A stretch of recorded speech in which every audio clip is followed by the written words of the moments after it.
Hello, Sandrine en direct pour quelques exercices en maths. Alors, ça s'adresse à tous les élèves de collège, mais aussi aux parents qui les accompagnent dans leurs apprentissages. En fait, ça s'adresse à tous parce que les maths, c'est pour toute la famille et c'est pour toute la vie. Donc là, j'ai choisi quelques exercices très simples. Enfin, ça dépend pour qui.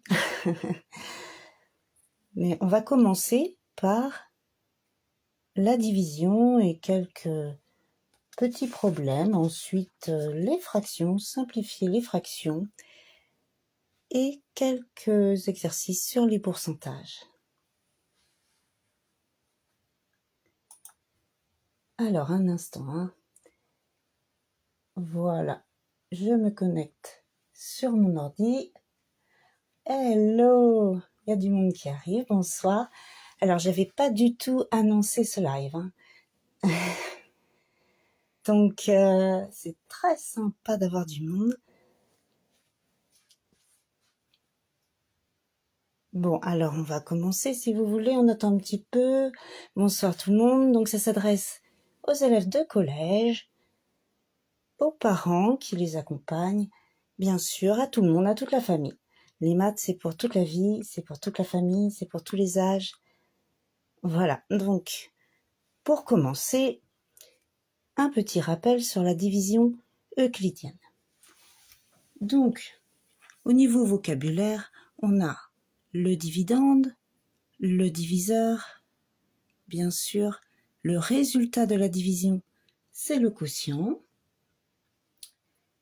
et le reste. Alors, donc, 208 correspond à 13 fois 16 plus 0, ou bien 16 fois 13 plus 0. On dit que 208 est un multiple de 16 et de 13. On dit également que 208 est divisible par 13 et 16.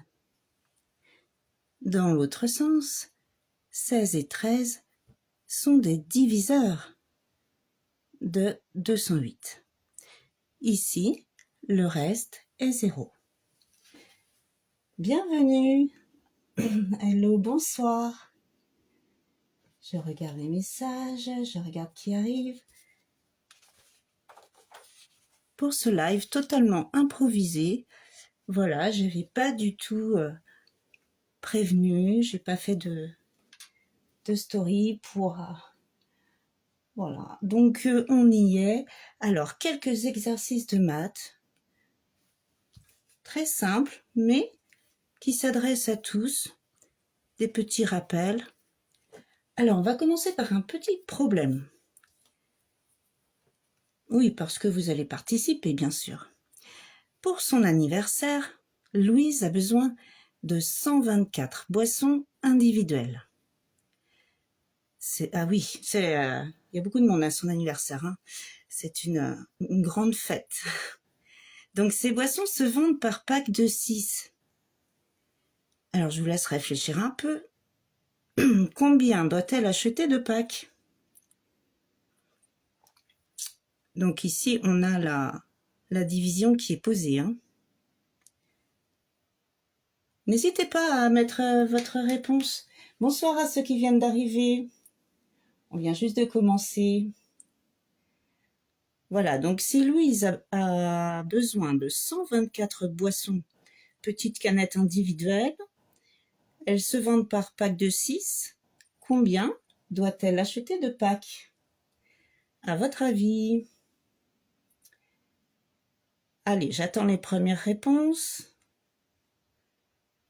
Et la deuxième question, c'est combien aura-t-elle acheté de boissons en trop? Parce que là, on a un reste. 21, me dit Laurine. 21. Mais oui, bien sûr. 21 packs, pourquoi? Parce que si on divise 124 par 6, on trouve 20. Mais il en reste 4. Donc 4 personnes n'auront pas de boisson si je ne prends que 20 packs. Bien sûr, il faut en prendre 21. Combien aura-t-elle acheté de boissons en trop, à votre avis, du coup?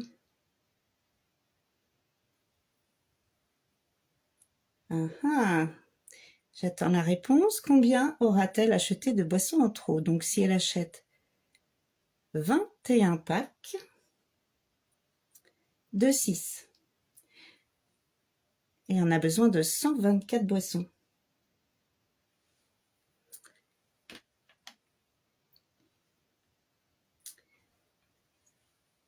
Allez, un petit effort. Bonsoir ceux qui arrivent.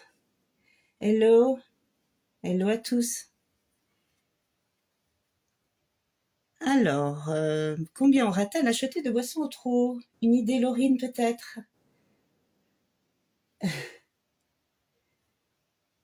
Allez, j'attends une petite réponse. Bonsoir ceux qui arrivent. Voilà, on est en direct pour quelques petits exercices mathématiques. On commence par la division euclidienne. Donc, on va prendre en compte le reste. Bonsoir Anissa. 2 de trop. Eh ben voilà, bravo. Bon, j'enlève mes petits post-it. Oui, elle doit acheter 21 packs et elle aura acheté 2 boissons en trop puisque dans le 21e pack, on en prend 4 et bien sûr, il en reste 2.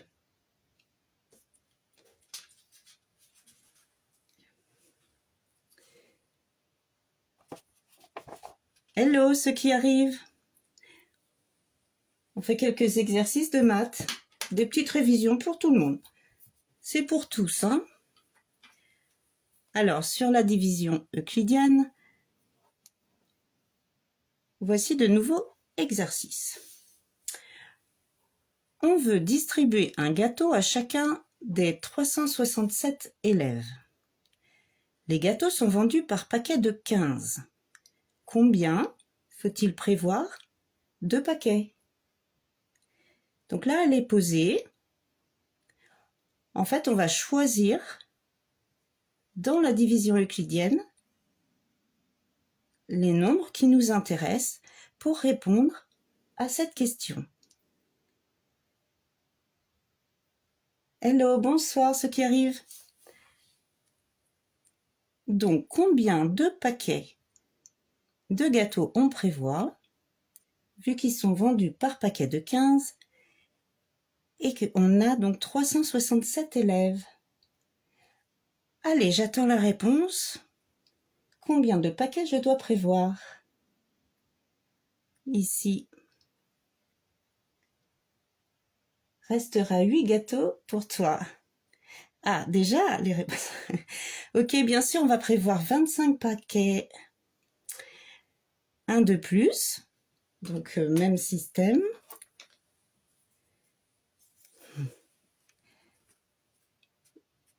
« 25 paquets.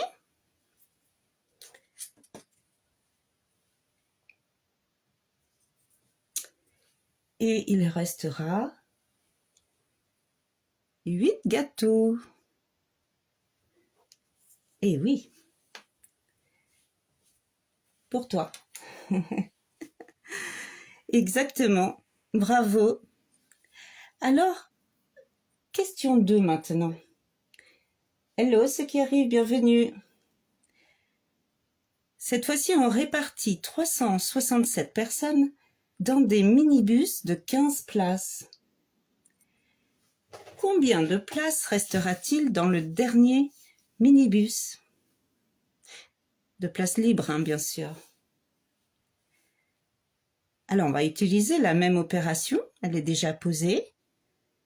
Cette fois-ci, on répartit 367 personnes dans des minibus de 15 places. Bonsoir, Chana. Bonsoir tout le monde, ceux qui arrivent. Du coup, combien restera-t-il de places libres dans le dernier minibus? Une petite idée. Hello. Bienvenue, ceux qui arrivent. Alors, J'attends la réponse du coup. Un petit problème simple hein, pour commencer. Donc si on répartit 367 personnes dans 15 minibus, combien de places restera-t-il dans le dernier?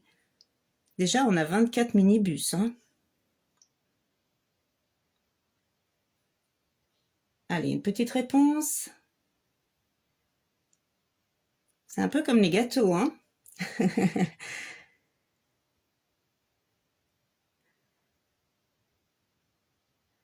24 minibus plus 1 pour les 7 personnes-là. 8 places restantes, où l'on placera les 8 gâteaux restants. Bien sûr, mais je croyais que tu les avais tous mangés. Alors ici, on utilise l'opération. Ainsi, on va faire 367 personnes réparties donc dans des minibus de 15 places. C'est 24 minibus. Un dernier pour les 7 personnes qui restent. Et vu qu'on a 15 places dans le dernier minibus, j'enlève les 7 personnes et je trouve les 8 places libres. Exact.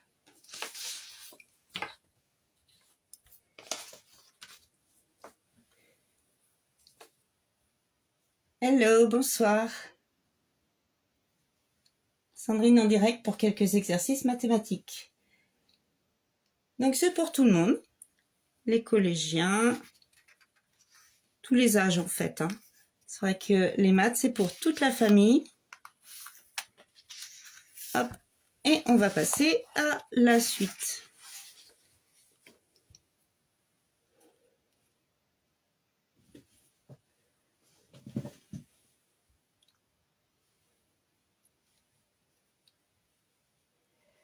Ok. Hello ceux qui arrivent. J'attends un petit peu. Bon, je vais peut-être remonter un peu. Là. Voilà. Ok, c'est parti. Petit rappel sur les critères de divisibilité.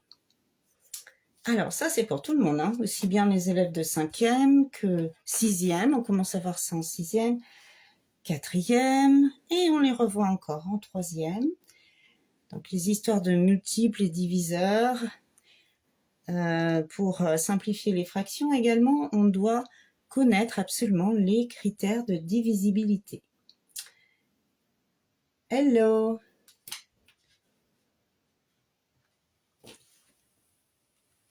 Donc pour commencer, un nombre est divisible par 2 s'il est pair. Ça veut dire s'il se termine par 0, 2, 4, 6 ou 8.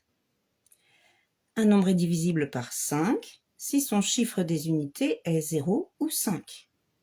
Comme par exemple 175.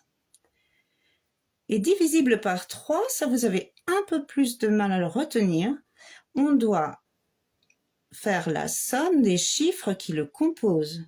Donc ici, 714, je fais 7 plus 1 plus 4. Cela donne 12. Alors, attends, je ne me rappelais pas des critères de divisibilité par 3 et par 9. Eh oui! Alors, on ne cesse, mais en tant que prof particulier, je ne cesse de les rappeler. Et jusqu'en 3e, effectivement. C'est très pratique hein, pour simplifier les fractions, pour résoudre les problèmes, en utilisant effectivement les diviseurs des nombres. Le PGCD en 3e aussi. Hein. Donc là, on est vraiment... c'est pas uniquement en 6e ou 5e, on est sur voilà, tout le collège. Après, tout dépend de l'utilisation qu'on en fait, mais c'est quelque chose qu'on utilise sur toutes les années collège. Hein. Ça, c'est certain.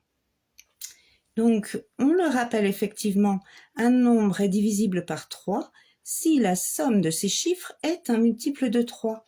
Donc 7 plus 1 plus 4 égale 12, alors 714 est divisible par 3. Et divisible par 9, c'est... oui, c'est magique les maths, effectivement. C'est donc le même système. Si on veut savoir si un nombre est divisible par 9, j'additionne les chiffres qui le composent et si la somme de ces chiffres est dans la table de 9, alors ce nombre est divisible par 9. Par exemple, 9801. Donc si j'additionne 9 plus 8 plus 1, ça fait 18. Alors je sais qu'il est divisible par 9. Donc même avec la calculatrice, hop, si j'ai des fractions à simplifier ou que je recherche des diviseurs, oui, et bien sûr, du coup un nombre est divisible par 9. S'il est divisible par 9, il est aussi divisible par 3. Ça c'est sûr. Dans l'autre sens, ça ne fonctionne pas, tu vois. Ici, on a 12 comme somme des chiffres, donc 714 est divisible par 3, mais pas par 9. Par contre, si la somme est 9 ou 18, alors ce nombre sera divisible par 9 et par 3. Mais du coup, tous les nombres divisibles par 9 sont divisibles par 3, bien sûr. Donc ici, 9801 est divisible par 9.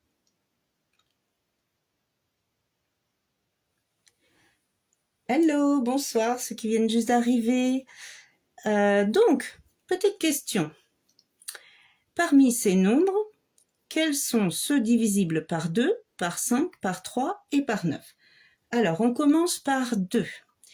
Donc, parmi les nombres 19, 25, 27, 32, 40, 133, 246 ou encore 2385.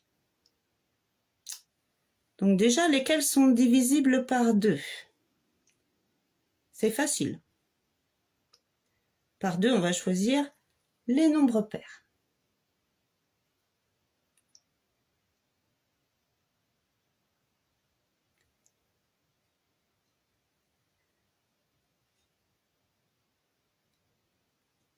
Alors, j'attends vos réponses. Hello, ceux qui arrivent. Donc, quels sont les nombres divisibles par 2 parmi ces nombres?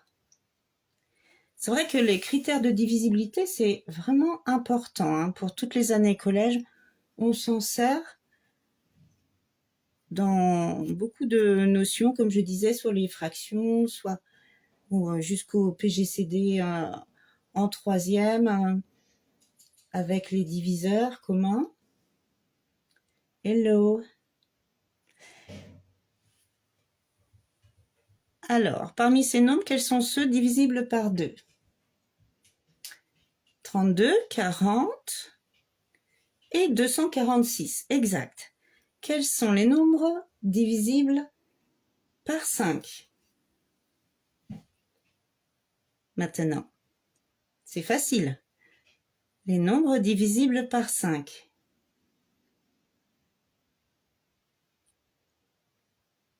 Alors, j'attends les réponses. Je vous laisse participer. Par 5, c'est facile.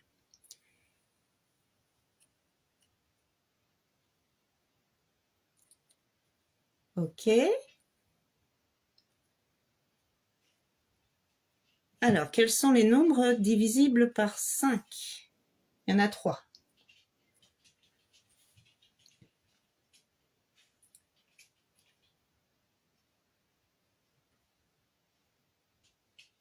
« 40, oui. Et 2385, exact. Il en reste un.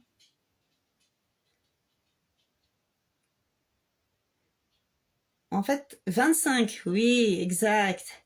Par 3 maintenant, donc là, il faut tout additionner. Hein. Bon, les petits, on regarde s'ils sont dans la table de 3. Et ensuite, on additionne les chiffres. Donc, quels sont les nombres divisibles par 3?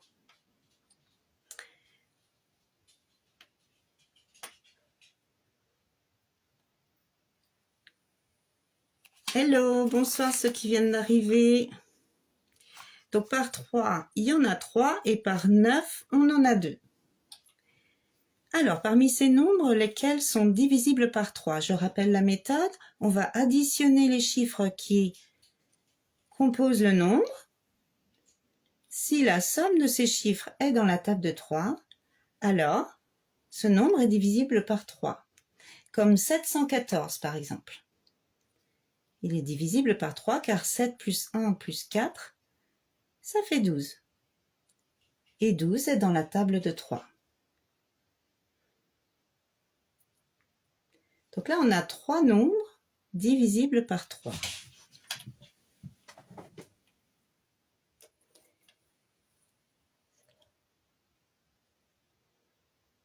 Hello!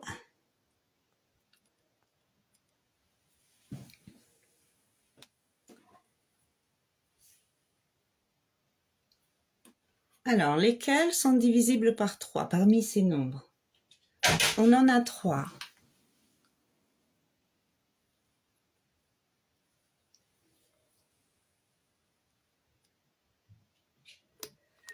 Ok, alors un instant, je fais un petit truc. Hello!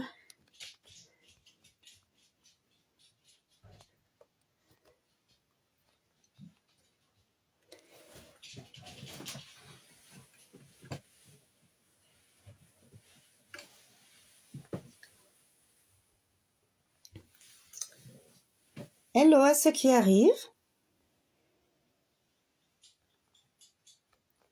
Est-ce qu'on est bien? Oui, l'image est bonne, ok. Parfait.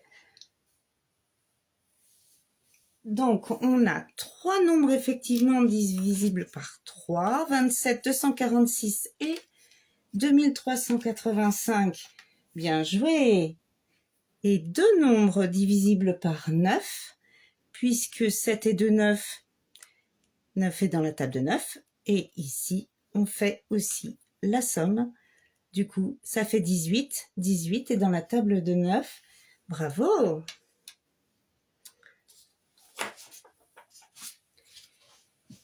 Ok, super.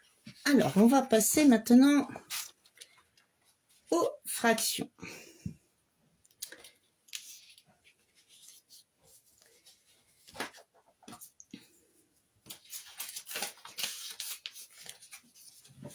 Hello, ceux qui arrivent. Coucou. Bienvenue. Donc là, on fait quelques petits exercices qui s'adressent à tous. Hop. Voilà, normalement, l'image devrait être nette. Je vais peut-être descendre un tout petit peu. Bon, c'est du direct, hein. Hop, voilà. Petit réglage en direct. Hello, ceux qui arrivent. On est rendu là. Voilà. Simplifier le plus possible.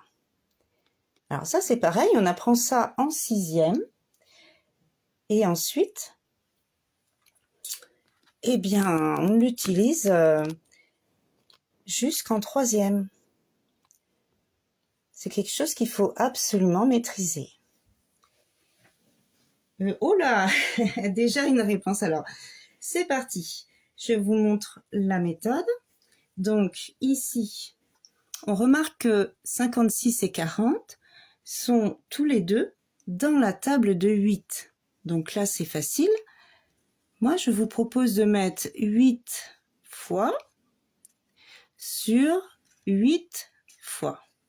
Donc 56, c'est 8 fois 7 et 40, c'est 8 fois 5. Ensuite, je peux simplifier.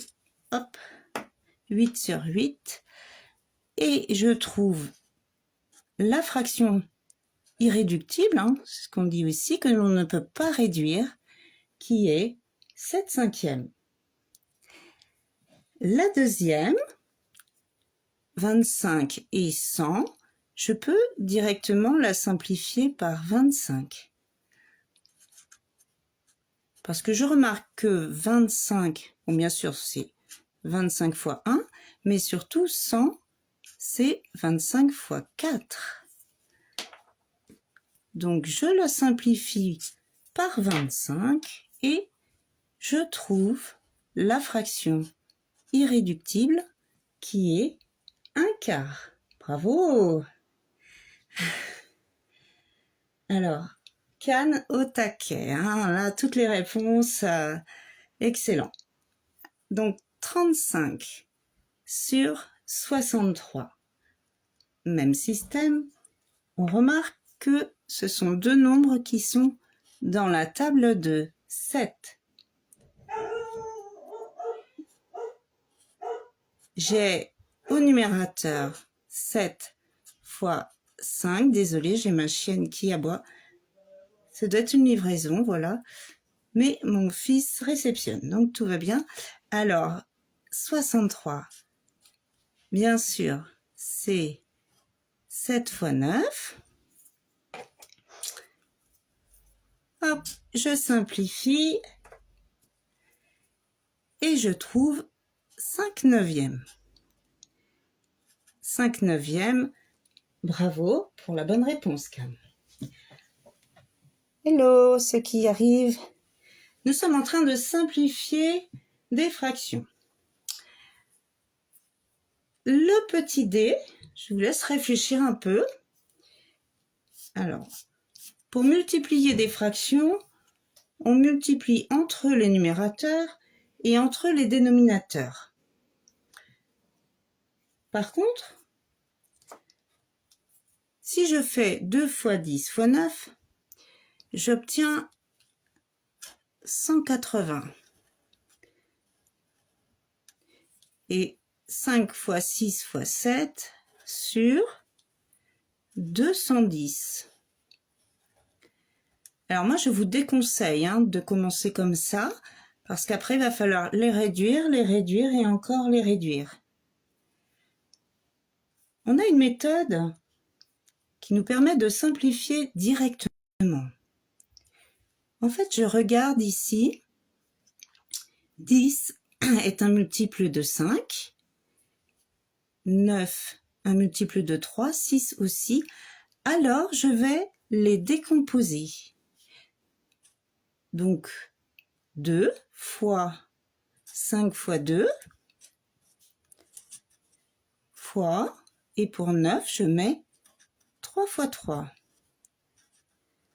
Vous allez voir, ça va être beaucoup plus simple. Au dénominateur, je laisse le 5. 5 fois 3 fois 2 pour le 6. Et fois 7. Maintenant, je peux la simplifier directement. Regardez, hop, 2 sur 2, 5 sur 5, 3 sur 3. Et oui, là, c'est vraiment magique. Car je trouve directement la fraction simplifiée qui est 6/7. Voilà. C'est quand même beaucoup plus simple que de partir avec 180 au numérateur et 210 au dénominateur. Disons qu'il y a moins de risque d'erreur. Ouais, c'est totalement magique.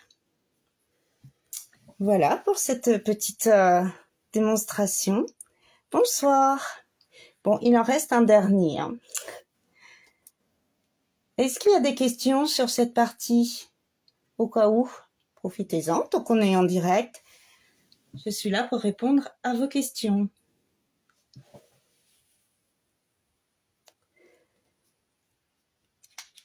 Donc, pas de questions? Ok. On va passer au dernier exercice. Hop, c'est parti.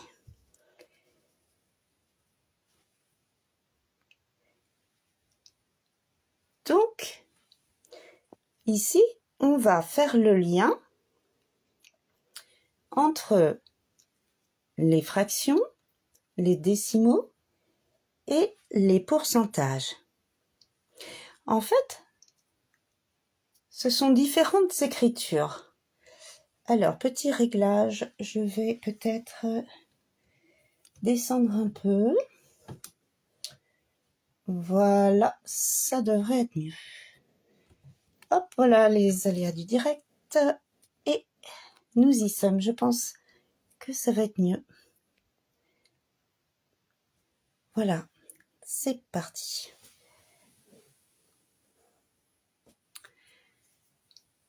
Petit a. Comment écrire 24% sous forme de nombre décimal?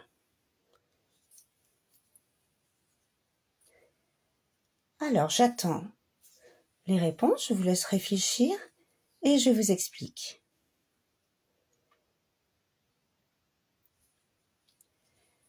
« 24% sous la forme d'un nombre décimal. » Ouais, bonne réponse.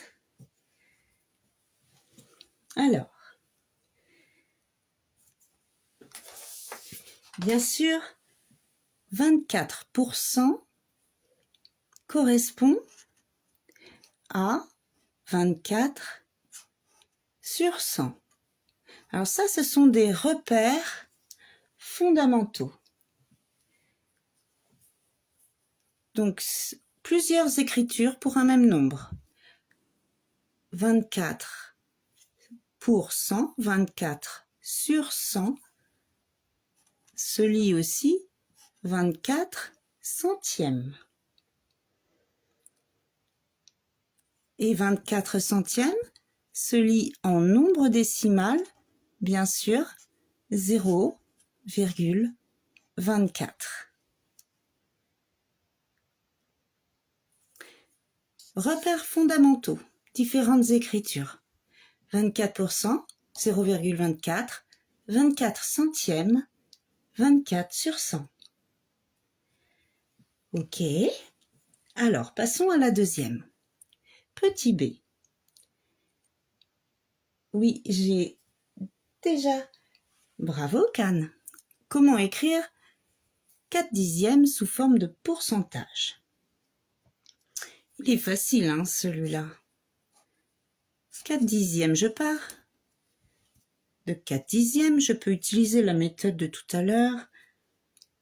Là, j'ai le droit de multiplier une fraction par un même nombre du moment que je fais la même chose au numérateur et au dénominateur. Donc, je fais fois 10 fois 10. Et je trouve 40 sur 100. Si je change la fraction 4 dixièmes en centièmes, bien sûr, ça fait 40 centièmes, soit 40%. Voilà pour la deuxième.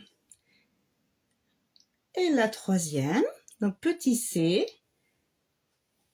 Oui, bonne réponse. Donc là, c'est un 20 sur 20, Can, ce soir. Bravo, un grand bravo. Franchement, tu as donné toutes les bonnes réponses. J'ai Kilo aussi qui avait donné la bonne réponse. Bravo. Donc ça fait plaisir d'avoir de la participation. Comment écrire 3 vingtièmes sous forme de pourcentage? Alors 3 vingtièmes, donc je réécris la fraction. Ici également. Et je vais utiliser la même méthode. Je peux multiplier le numérateur et le dénominateur par un même nombre.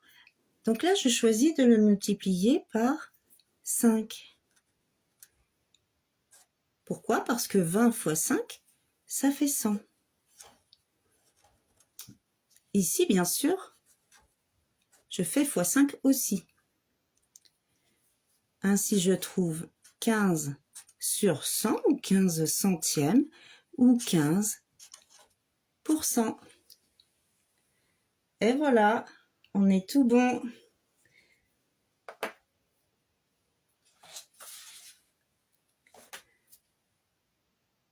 Bravo, vous avez super bien participé ce soir à ce live improvisé que je n'avais prévenu personne, j'avais pas du tout annoncé cette session en direct, ça s'est fait comme ça.